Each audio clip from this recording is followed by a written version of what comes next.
मिलने का वक्त जितना करीब होता गया इतना ही रसूलुल्लाह सल्लल्लाहु अलैहि वसल्लम तन्हाई को पसंद करने लगे। सबसे अलग होकर अकेले रहने से आपको बड़ा सुकून मिलता था।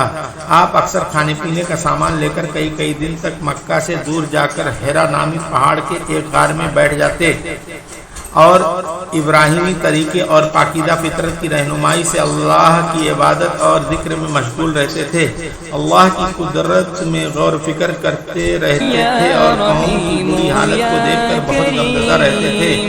जब तक खाना खत्म न होता था आप शहर वापस नहीं आते थे। जब मक्का की वादियों से गुजरते तो दरख्तों और पत्थरों से सलाम करने की आवाज़ें आती थीं और दाएं बाएं और पीछे मुड़कर देखते तो दरख्तों और पत्थरों के सिवा कुछ नजर न आता था।